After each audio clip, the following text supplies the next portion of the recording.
The time now is 12:38. It's Pippa with you, BBC Radio Devon. And you know how much we love talking about people who really make a difference here in Devon. The sound. The sound of Devon. Together we can make a difference. BBC Radio Devon. Oh, some fantastic people living here in the county. And you may remember back in September, I spoke to the inspirational Mary Pugsley, MBE, who set up Hair at the Academy. It's a specialist training centre for vulnerable adults in Exeter. We explained that Mary is all about getting youngsters from education into employment. Some good news to tell you about today. Hair at the Academy has been awarded European funding to train more disadvantaged learners. And Mary is back on the show today. Hi, Mary. For having me on again. It's brilliant. Oh, congratulations. This is such great news. So you've got European funding. What are you planning to use that money for now? Absolutely. Well, it's groundbreaking, Pippa, really, because it's not just allowing 20 students to do a level 2 qualification in barbering, a work-ready qualification, but actually alongside that, we're going to be giving them the opportunity to take an award in mental health awareness. There's a huge development going on within our industry and other industries indeed to identify with mental health, and actually as frontline workers, if you will, before these young people go into work, I think for them to have an understanding of their own mental health and to support others with mental health, it alleviates a lot of a society. So we're accountable, if you will. So not just the level 2 barbering, the funding, but the funding for the mental health awareness programme as well. So a free qualification for 20 learners. And it's brilliant. It's wonderful. Sorry, you go ahead. No, I was only going to say that with any funding, Pippa, we're against the clock a little bit. So we've got to get these young people 16 plus learners, so 16 years plus learners signed up, certainly within this month, so within the next week. Okay. So yes, that's why I wanted to really kind of put it out there for people to apply. So you're still asking for applications, and I know how passionate you are about giving youngsters a real chance of employment, and you have had great success so far, haven't you? We have, absolutely. We've gone from, well, it is a success story in itself. We've gone from strength to strength, really, with starting as a 2-day provision, so allowing young people to come into us for 2 days and then moving on to 5. Sometimes we were working 6 days a week because of the volume of intake. We've now got this wonderful salon in Exeter, at Cornerstone, off of Bullmeadow Road, and it's allowing us to triple our intake of young people. So it's really people that are challenged with employment or challenged mentally with education. And we have a support system in place to help them on their learning journey and essentially get them into employment.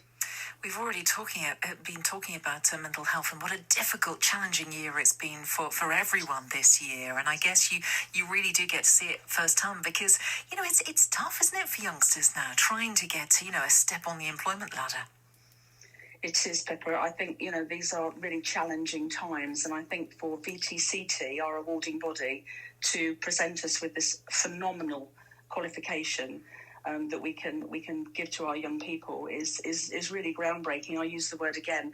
And to have a barbering qualification alongside that really gives them a model to go into work with.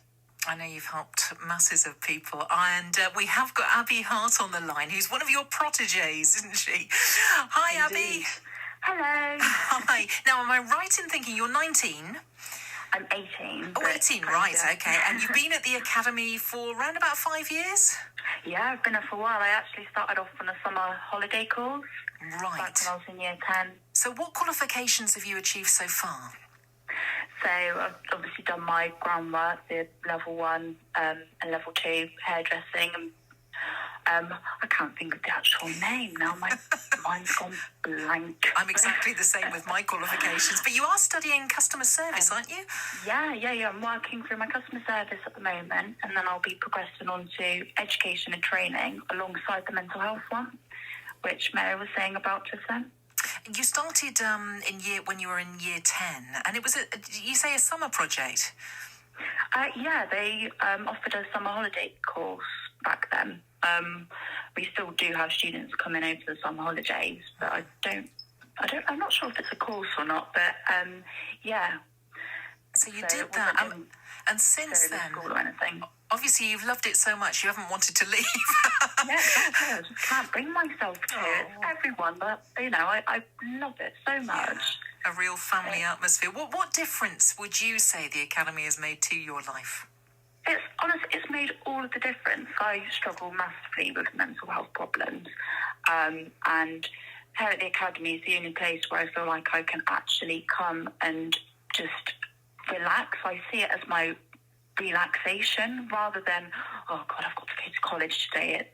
So I get to have a break. I get to go to her at the Academy and be around, lovely people, and it's made an absolutely huge difference, and I think it's helped build up my social skills as well. I've become a lot more confident just in being a person since being at the Academy. So very, very supportive, definitely. That's brilliant to hear. It's not many people who actually get out of bed and think, I'm really looking forward to going in today to study or to work or whatever. Yeah. Absolutely not, because when I was in school, I absolutely hated it. I couldn't get out of bed and go, but now coming here, it's like, yes, I get to. I know the pandemic has had a massive impact on so many people, but for you have been able to continue, with that education. So it's not been quite so bad. Yeah, it's not been too bad. Obviously, we've got stuff online and Zoom calls and stuff. Everyone's been in contact with each other. Oh, that's good to hear. What's your ambition then, Abi? What do you want to end up working and doing when you're fully qualified? Well, I obviously, for the future, the foreseeable future, I'd like to be here. I love it here so much. But eventually, I would like to have my own salon. That's sort of one of my goals. I'd like to be able to offer the services myself and an independent business. But I never used to be into hairdressing until I joined her at the Academy. Yeah. And now I absolutely love it. It's one of my most favourite things to do. Oh, it's a brilliant ambition to have, and all the best for that. Mary, you're going to struggle to get her out the door. She's not going, actually. She thinks she's going, but sadly she's not. We're definitely keeping happy. It's amazing. And the radiator trying to make me leave. I've actually stood here listening to Abi talking, and I've had this smile on my face constantly while she's been telling me, because, when you unwrap these young people, the achievement that Abi's gone through to get just through the door some mornings, and now here she is with her entry level 1, nearly the customer service, just completing mental health qualification, and then she'll have an education and learning package under her belt, so she will be a tutor eventually within the salon. And that, I don't think that I can want for anything else, really, when I see these kids come through the door.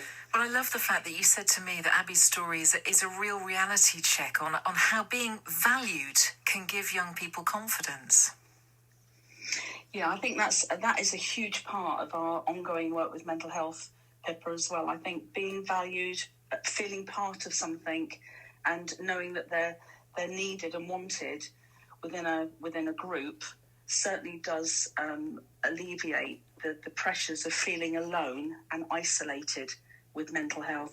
And this is what we are going to do. We're certainly here at the Academy are going to address the mental health issues and let young people know that they're not alone in this. So it's not just the hairdressing that we're delivering.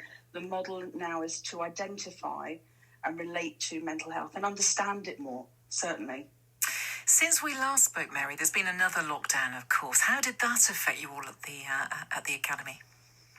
We because we have young people with special educational needs, we stayed open, Pippa. We support them with education, with lockdown. We have, it's obviously a permission, it's a caveat that's in place government caveat that's in place with mental health. So we continue to work.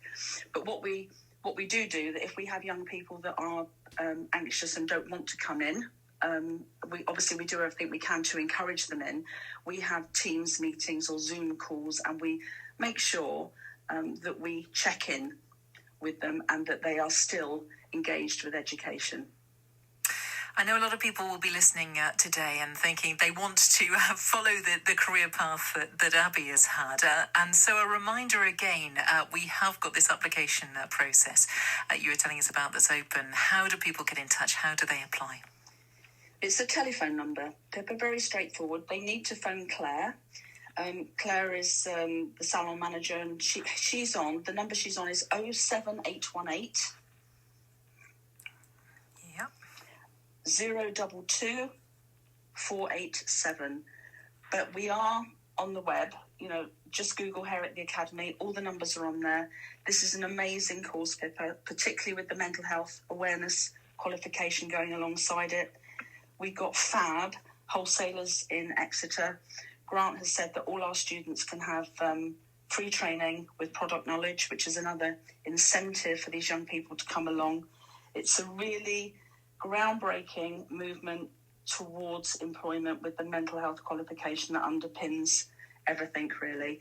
And I urge anybody that's disengaged or they're unemployed or educationally furthest away from, please give us a ring and come and do a barbering course with us. There's a free kit as well, a barbering kit, and we will support you in any way that we can. There is a support mechanism, there's scaffolding that goes around these young people to enhance their learning journey, and we'll give them all the support that they need. And you can certainly recommend that then, Abi.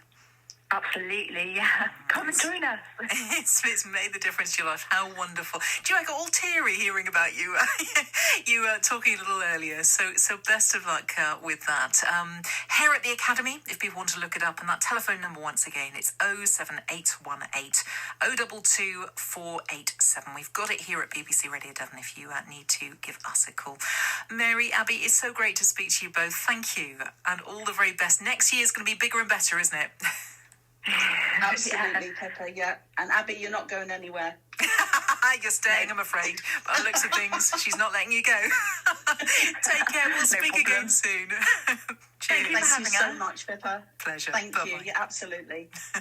Mary and Abi, Hair at the Academy. That number once again, 07818 022 487. The applications will close next week, so get that application in as soon as you can.